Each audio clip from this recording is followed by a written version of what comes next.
जीनिया, आपने मेरे साथ बिल्कुल ठीक नहीं किया। मेरी इतनी मोहब्बत थी आपके साथ, लेकिन आपने उसे मिट्टी में मिला दिया। फिर शहराम जीनिया का हाथ पकड़कर उसे अपने घर से धक्के मारकर निकाल देता है। उधर जब सीरत बेगम को पता चलता है कि उसकी बेटी अपने ससुराल से निकलकर घर आ गई है, तो वहां पर जीनिया महक का जीना मुहाल करने की ठान लेती है।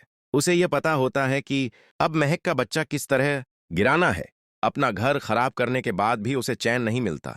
वह समझ जाती है कि अब वह महक और फरियाल को बिल्कुल चैन से नहीं जीने देगी। दूसरी तरफ जालार भी फैसला कर लेता है। सास बहू का झगड़ा एक तरफ और ऊपर से बहन भी घर आ जाती है, तो वह तंग आकर कहता है कि अब मैं अपनी बीवी महक को लेकर इस घर से कहीं और शिफ्ट हो जाऊंगा। अब महक यहां और नहीं रह सकती, क्योंकि रोज नया ड्रामा हो रहा है। इसी वजह से जलार महक से कहता है कि सामान पैक करो, आज ही हम यह घर छोड़कर जा रहे हैं। इधर जीनिया बहुत पछताती है और सोचती है कि ऐसा कैसे हो सकता है, जब मैं अपने रिश्ते को बचाने के लिए इतना कुछ कर सकती हूँ, फरियाल को रास्ते से हटा सकती हूँ, तो अब शहराम मुझे घर से कैसे निकाल सकता है। लेकिन अब अंजाम सामने आ चुका है। शहराम फैसला कर चुका है कि वह जीनिया को तलाक देगा और उसे अपने घर में बिल्कुल बर्दाश्त नहीं करेगा। और तभी शहराम के हाथ डॉक्टर की रिपोर्ट्स भी लग जाती हैं, जिससे उसे पता चलता है कि जीनिया ने अपना बच्चा भी गिरा दिया है।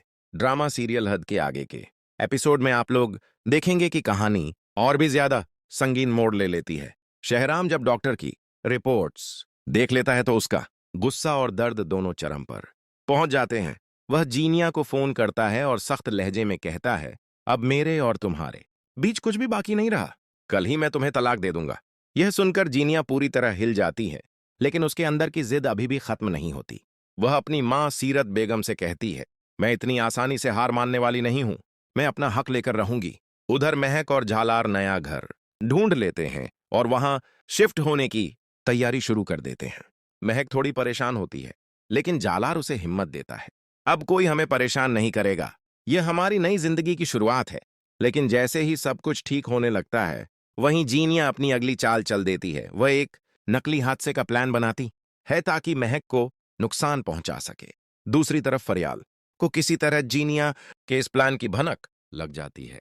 वह तुरंत जलार को कॉल करती है और कहती है, जलार महक को अकेला मत छोड़ना, जीनिया कुछ बड़ा करने वाली है। अब जलार घबरा जाता है और जल्दी से घर पहुंचता है, जहां महक दरवाजा खोलती है, लेकिन वह काफी डरी हुई होती है। उसे लगता है कि कोई उसका पीछा कर रहा है। आने वाले सीन में आप देखेंगे कि जीनिया खुद महक के घर के आसपास घूम रही होती है और मौका ढूंढ रही होती है। क्या जलाल वक्त पर महक को बचा पाएगा? क्या फरियाल जीनिया की इस साजिश को बेनकाब कर पाएगी? और क्या शहराम सच में जीनिया को तलाक दे देगा?